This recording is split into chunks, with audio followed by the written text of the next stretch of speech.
tinha uma parte boa, mas também tinha uma parte ruim, sabe? Meio feio, meio ferida, uma parte que você olhava, se você olhasse de um perfil, você via que estava mais ou menos bem, mas quando você olhasse do outro, não estava. Já viu essa moda que as pessoas cortam metade do cabelo aqui? Aí você olha daqui, você fala, nossa, que cabelo bonito, quando você vai ver aqui, tá tudo raspado. Era mais ou menos essa visão. Mas à medida que eu me aproximava de Jesus, que eu ia ao encontro dele, e para mim eu via Jesus ressuscitado, e ele me punha a mão, ia falando comigo. A gente ia conversando, e à medida que eu sentia confiança de eu falar com Jesus, as partes ruins foi ficando menos ruim. Então, já não estava tão mal vestido, uma ferida ou outra já ia ficando cicatrizadinha aqui e ali, e já ia dando uma consertadinha. Não chegou a terminar porque acabou a oração. Aí eu falei, caramba, e agora? Mas é um processo, é por causa do processo. O processo de cura, o processo de libertação, o processo de restauração, ele é feito com o tempo. E às vezes a gente não tem paciência, a gente desiste no meio do caminho. Sabe, pai, tá demorando muito. Nossa, mas tinha que ser mesmo, tá demorando muito. Às vezes a gente não tem paciência, desiste e fala assim, Deus não resolve, isso não adianta. Então, é processo. Todo processo, igual falar em restauração, quem já ouviu falar, vai, lê aí por aí, quanto tempo demora para restaurar um quadro. Não é só meter uma tinta em cima. Você tem que raspar tudinho a tinta velha, tem que recuperar o tecido, deixar ele tomar o ar, aí vir fazer um estudo de que tinta, de que época que era e refazer tudo bonitinho, bem devagarinho. Isso é restauração, trazer aquilo que era a identidade, aquilo que do original, trazer o original. Senão simplesmente você pegava um negócio mais ou menos parecido e colocava em cima. Ia ficar o quê? Um remendo. Remendo solto.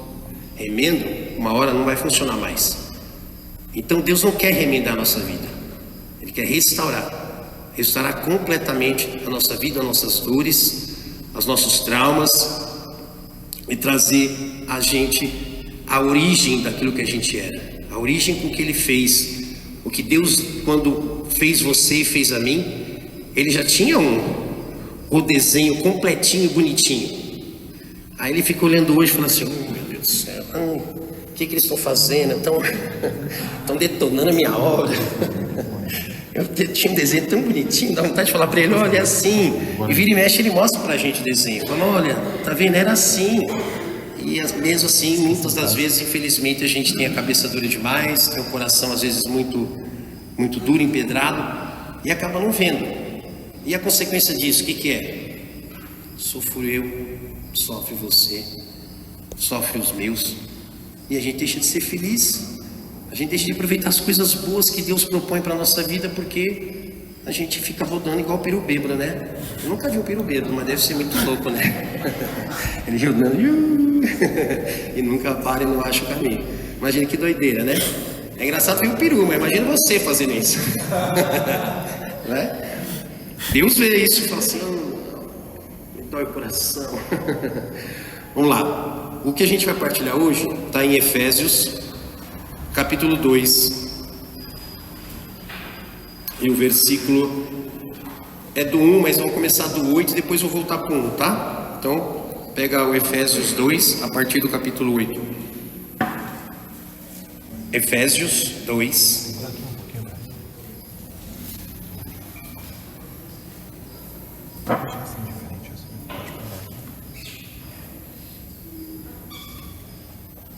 Já, senhores e senhoras, vamos lá? Então aqui diz o seguinte, Paulo escreveu, porque é gratuitamente que fostes salvos, mediante a fé.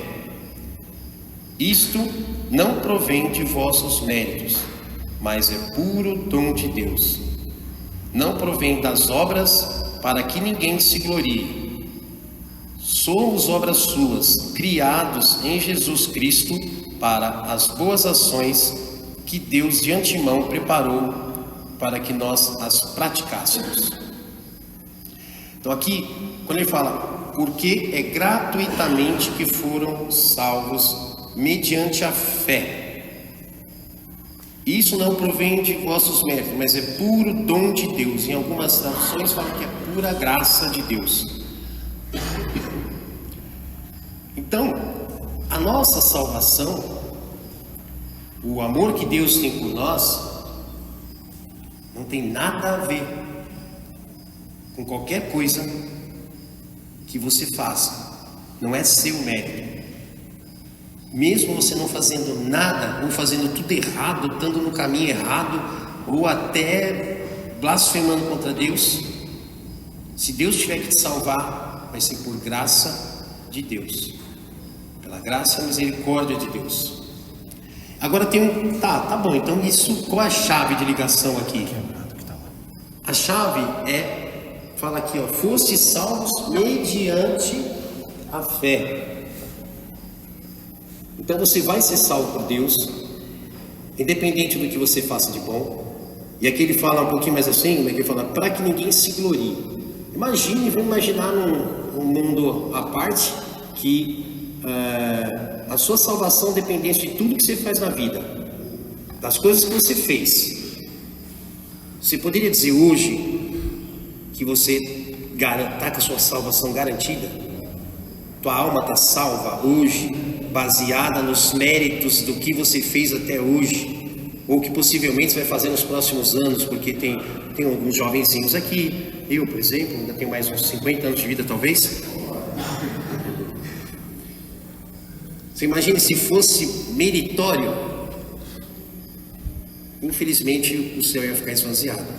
Infelizmente o céu ia ficar esvaziado. Porque o nosso ser humano, até pelo pecado original, pela concupiscência do pecado que está em nós, nós temos uma inclinação ao pecado. Por mais que você esteja andando retinho, certinho, nós temos uma inclinação, nosso coração tem inclinação ao pecado. Por isso nós precisamos sempre estar voltando para Deus, para pedir perdão, para ser perdoado e para ser salvo. Deus quer nos salvar, mas Ele precisa que você acredite. Então, essa é a única condição que Deus não deseja, que você acredite na salvação vinda por Jesus Cristo. Porque se fosse por mérito ou por qualquer outra questão, não tinha nem por que Jesus ter vindo. Jesus não teria se feito homem e ter deixado se flagelado e morto numa cruz e ter ressuscitado. Qual seria o objetivo disso tudo se não fosse por nós, para nós e para ser caminho para obter a graça de Deus? Esse é o único objetivo de Jesus ter nascido, tido uma família, morrido e ressuscitado. O objetivo é para que nós, através desse projeto de Deus, fôssemos salvos. E desde lá, e não era só para aquele povo, era para nós hoje aqui, e é para o nosso futuro, o futuro dos nossos filhos, dos nossos netos. Por isso tamanha importância da gente não deixar o mundo apagar essa chama, que é o que estão tentando, né? É o que estão tentando a todo custo. Parece bolo de festa que vai um inimiguinho lá, o vizinho que não gosta muito de você, tá cantando parabéns e fica soprando a vela. Aí você, para, menino. Porque não tá, para, menino. Então alguém está querendo sempre assoprar, querendo acabar ou diminuir os valores e os méritos da salvação por Jesus Cristo. Se não for por este caminho, infelizmente, Deus nem consegue te salvar. Sabe por quê? Não que Ele não queira, não que Ele não te ame, mas porque você não deixou.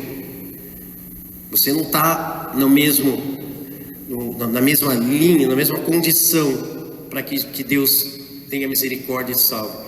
Mas isso sempre pode acontecer no último instante. Tem N pessoas que teve uma vida perdida e às vezes no último instante de vida realmente confessou que acredita no Senhor, acredita no Senhor Jesus Cristo, que Ele morreu por mim e me estará, e é salvo, é salvo. A gente não sabe os planos de Deus. Eu sei um dos planos de Deus, sei, que não quer perder nenhum de nós, nenhum dos mais bons até os mais ruins. Nenhum de nós Ele quer perder, mas precisa ter algumas condições para que isso aconteça. E Ele fez uma lista enorme, mediante a fé. Só isso. Essa é a lista e o desejo de Deus. Mediante a fé eu salvo. Tem até uma música que eu não vou cantar, só vou falar o refrãozinho. que fala, Deus é capaz de trocar reinos por ti, abre mares para que possa atravessar, e se preciso fosse, daria novamente a de deixar de te amar. Você achou que Deus não tinha nenhuma incapacidade, né? Deus não pode deixar de te amar. Essa é a única capacidade do coração de Deus.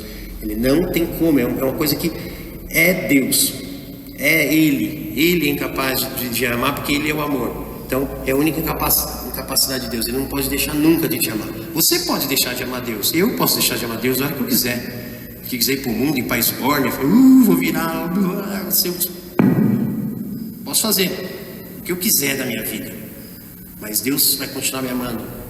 Ele vai chorar o dia que me perder. Se um dia eu for para o inferno, Ele vai lamentar muito a perda da minha vida, mas Ele me deu a liberdade para fazer isso. Eu fui com as minhas próprias pernas, ninguém me empurrou, nem foi obrigado, nem algemado. Eu fui porque eu quis. Deixei de ouvir, não prestei atenção. Nossa, estou violento hoje. Vou me afastar disso. Então, eu fui sozinho, eu busquei. E, infelizmente, muitos do que a gente conhece estavam nessa vida. Você quer ver? Desde lá do tempo de Paulo e até antes. Volta aí na palavra de novo, Efésios 2, agora no capítulo 1. Versículo 1, sorry. Capítulo 2, versículo 1. Só voltar o zóio um pouco para cima aí. E vai falar assim: e vós outros estáveis mortos por vossas faltas, pelos pecados que cometestes outrora, seguindo o modo de viver deste mundo, do príncipe das potestades do ar, do espírito que agora atua nos rebeldes. Também todos nós éramos deste número, quando outrora vivíamos nos desejos carnais, fazendo a vontade da carne e da concupiscência. Éramos como os outros, por natureza,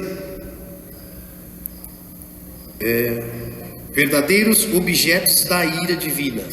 Mas Deus, que é rico em misericórdia, impulsionado pelo grande amor com que nos amou, quando éramos mortos em consequência de nossos pecados, deu-nos a vida juntamente com Cristo, e por graça que fostes salvos.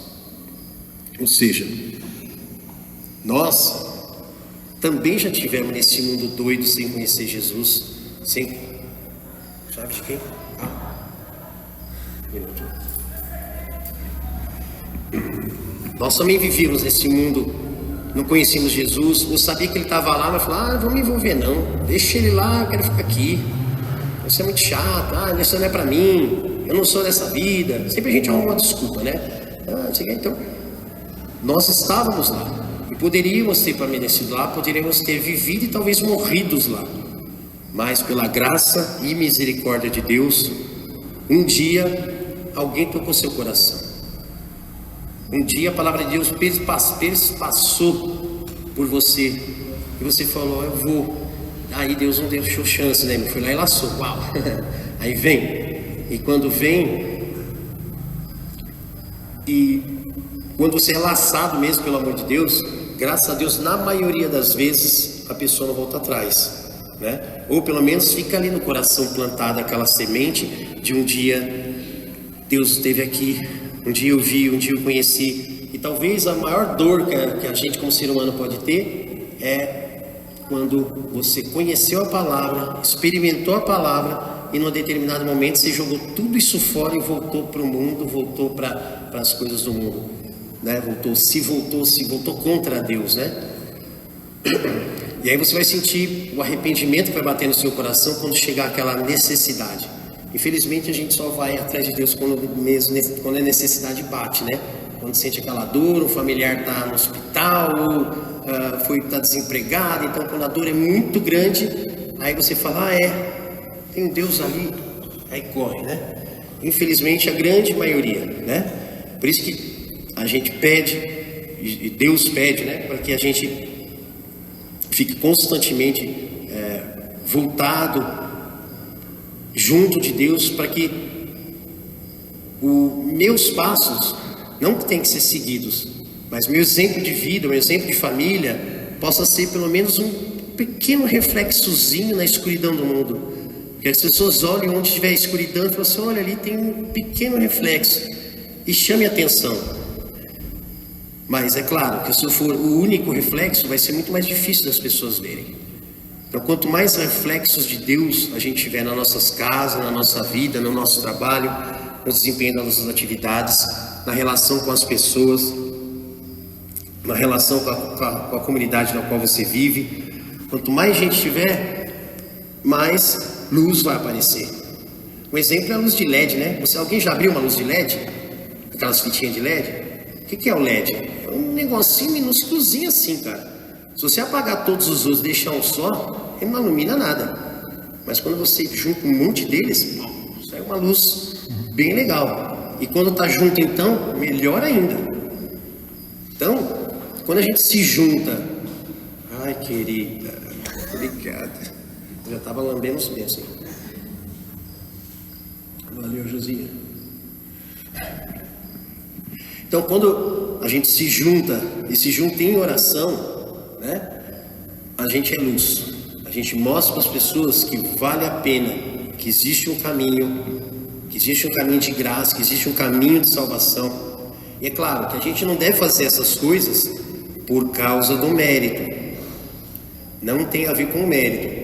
Olha, eu rezo terço todo dia, eu vou no grupo de oração 7 vezes por semana, frequencio 6 missas por dia, e ainda ajuda na comunidade, fala, não tem nada a ver com o que você faz. Fazer isso é ruim? Claro que não. Se você pode, se você consegue, glória a Deus. Glória a Deus. Porque quanto mais permanência, quanto mais pertença de Deus, mais Ele vai falar ao seu coração. A pessoa que vive com você na sua casa, você não conhece melhor do que o cara que vive 10 casas para baixo? Por que será que isso acontece, né? Estranho, né? Mas é claro, não vive com você. Então, quanto mais vivência, permanência em Deus você tiver na sua vida, mais você vai conhecer Deus. Ah, eu sei que Deus quer de mim. Ué, gera intimidade. Se aproxima. Começa a rezar mais e começa a escutar mais. Hoje a gente não pode falar que eu não fui na igreja hoje e não escutei nada. Poxa, hoje eu peguei um trânsito de 1 hora. Deu tempo para rezar 1 terço e meio. Só dentro do carro, no trânsito, andando a 40 por hora, né? Então, os aparelhos hoje, os rádios, as televisões, tudo, tem todo o caminho. E bastante material que a gente pode ir aprimorando e se aproximando e tomando gosto e virando o nosso jeito de falar. Acaba virando a nossa palavra. Se você for...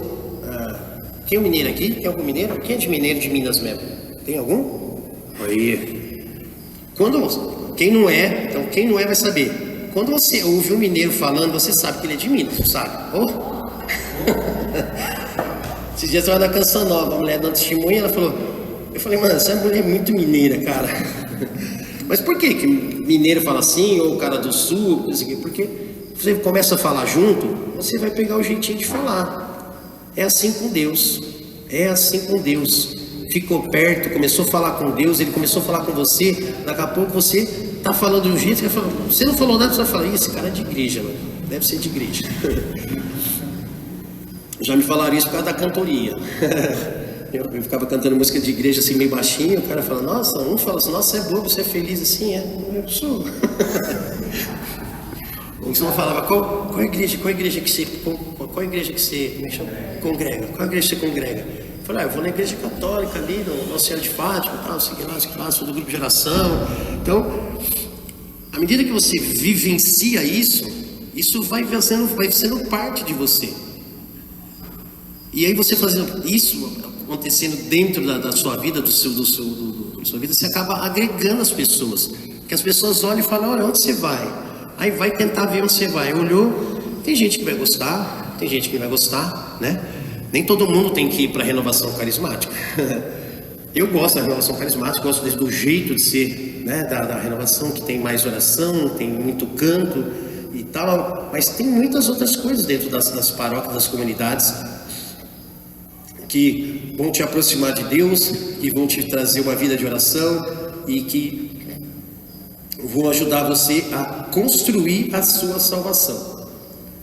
Com isso você vai começar a ter mais fé, já que é pela fé que somos salvos, já que é pela fé, e fé também é dom de Deus. Não adianta falar assim, já sei, vou estudar o que é fé, e assim que eu estudar o que é fé, fizer a faculdade, uma pós-graduação em fé, eu vou entender quem é Jesus e quem é esse cara, e beleza, eu estou salvo. Fé é dom, você tem que buscar, tem que abrir o coração, buscar entendimento, ler a palavra, escutar pregações que tem por aí e acostumando a sua vida à vida de Deus. Por isso que os primeiros cristãos viviam em comunidades. Lá eles partilhavam, sentavam junto ali e falavam, pô, lembra aquele dia? Quando Jesus estava ali e tal, não sei o quê. Você lembra que aconteceu isso? Agora eu entendi por que ele falou daquele jeito com a gente. Caramba, foi isso aqui. Partilha das palavras de Jesus, partilha da vivência da vida de Jesus. Vai fazer a gente entender o que Deus quer da nossa vida. Vai nos direcionar e nos colocar em direção ao que Deus pretende de nós. Isso individualmente, né? E coletivamente. Mas é muito importante que seja individualmente. Que você queira, deseje e busque a salvação que vai ser dada através da fé em Jesus. Então, continue fazendo as obras, continue fazendo tudo que é necessário fazer, porque você falar, eu acredito em Jesus e está lá só trancado em casa, sozinho, tudo bem, só Deus sabe e Ele que vai decidir o que vai ser da sua vida. Mas eu tenho certeza que se você vier para cá, fazer essa troca, sabe? Cada um aqui tem um nível de relação com Deus, e é individual, é pessoal, mas a gente pode fazer uma troca, experimentar o que Deus fez na sua vida, e você experimentar o que Deus fez na minha, ou até puxar minha orelha do que eu não deixo Deus fazer na minha. Então, juntos, a gente faz essa troca e um ajuda o outro. Por isso que Jesus fundou a igreja. Imagina ele tivesse só, beleza, aconteceu, Jesus morreu, foi crucificado, e falou assim, vamos com Deus, vamos com Deus, e cada um tivesse ido para um lado, né? E aí cada um fosse formar a comunidade por fora. Então, primeiro eles se fortaleceram juntos, para juntos, como um grupo, sair levando a palavra e evangelizar. Eles iam sempre de 2 ou de 3 e foram se formando, foram se fortalecendo. Então, junto é que a gente consegue fazer melhor as coisas. Dá certo sozinho? Provavelmente dê. Tem pessoas que são isoladas, sozinhas e não tem essa disposição. Então, provavelmente dê. Eu não tenho todas as respostas, mas eu sei que junto eu consigo fazer mais. Junto eu consigo fazer de forma mais rápida. Você imagina que a gente tivesse que tirar esses bancos da igreja todos lá para fora. Faz um só, que hora que vai terminar? Agora, se cada um pegar uma ponta e o junto for lá, a gente termina rapidinho, né? Por isso que quando tem pregação sobre comunidade, sempre dão para mim, né? Eu já tenho esse sentido muito impregnado em mim. Bom, deixa eu ver o que tem mais para a gente partilhar aqui.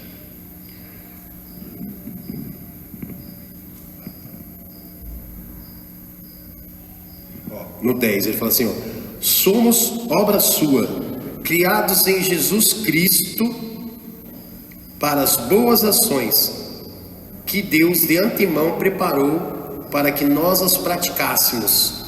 Então, é mais ou menos, Deus já deixou tudo desenhado, deixou tudo escrito, tudo já prontinho, só para a gente seguir. Deixou lá, e deu a liberdade, fala assim, agora vai, só seguir. O problema é que o GPS apareceu faz pouco tempo, né? Mas mesmo que a gente nascesse com o GPS na nossa mente, no nosso coração, ainda assim a gente erraria o caminho, né? Erraria o caminho, mas essa certeza de que Deus nos ama e Deus é o puro amor e tudo que Ele quer da gente é a nossa salvação, e a nossa salvação é através de Jesus Cristo, da nossa fé em Jesus Cristo. E a melhor coisa que você pode fazer para que isso aconteça na sua vida é ter fé e acreditar em Jesus Cristo e buscar cada dia mais. E queria deixar ratificado aqui para vocês, não tem a ver com obras, mas é necessário fazê-las. Num tempo na igreja, principalmente no começo da renovação carismática, muitas pessoas às vezes criticavam a renovação carismática porque a gente se reunia para rezar, mas não ia levar comida na rua para os pobres, não fazia não sei o que. Falava assim, a renovação é vazia de obras, só tem, vocês rezam, mas não faz obras, né? Lá no começo era uma crítica que tinha, mas aí a renovação, se você olhava quem era o povo da renovação, era o povo das como é que fala? Das pastorais, ou seja, de outra forma estava engajado, né? De outra forma estava engajado em alguma coisa e fazia alguma coisa, ou ali, ou aqui, ou acolá, né? Então, rezar sim é preciso, é necessário, mas é necessário também ter obras, sim, né? Obras físicas, né? Mas não deixa que isso atrapalhe seu coração achando que isso é o que vai te dar a salvação. O que te salva é Deus, o que te salva é a graça, e ela é te dada de graça. É só você acreditar, abrir o coração, deixar Deus fazer parte da sua vida, e aí as coisas vão caminhar sozinho. As coisas vão caminhar sozinho, tudo vai acontecendo, vai acontecendo de uma forma que às vezes a gente nem acredita, até as coisas às vezes que dá errado na nossa vida. Quando dá coisa errada, fala assim, então estou fazendo alguma coisa muito errada, porque Deus meio que tirou o pé fora, falou, opa, não, Deus nunca te abandona, né? Vocês já ouviram aquela música? Aquela música é um poema, começou com um poema que depois virou uma música, que é sobre o Pegados na Areia, que no momento em que você teve uma dificuldade, Deus te pegou no colo. Vocês já ouviram isso, né? Tá bom, porque isso é muito velho. Então Deus nunca te abandona, né? Os momentos que a gente está vivendo a maior crise ou algum problema, alguma questão para ser resolvida, em geral tem a ver com a gente aprender com aquela dificuldade e crescer com aquela dificuldade. Então, o fato de eu ter alguma dificuldade na vida, ou realmente eu estou pulando fora. Então, eu posso estou aqui, tudo bem, sei o que, pregando, microfone na mão, sei lá. Amanhã me dá louca, eu caio na vida, cometo um pecado danado, desgranho toda a minha família, para você vir aqui chorando, olha, Deus abandonou aquela família. Não, eu que sou idiota. Eu que fui a besta quadrada que fugiu do caminho. Aí quer botar a culpa em Deus? Não, né? Então, às vezes a gente não sabe exatamente os planos, a gente não sabe às vezes uma palavra que vai dar, peraí que eu vou resolver seu problema.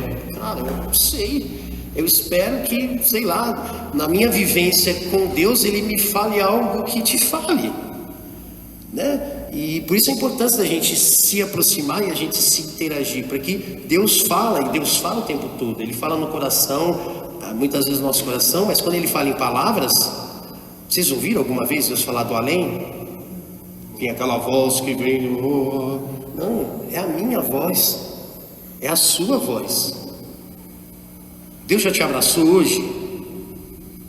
Já? Então, é meu abraço, é o teu abraço, é o meu toque, essa aproximação, essa coisa, é nós, Deus conta conosco para isso, e faz parte do meu caminho de salvação,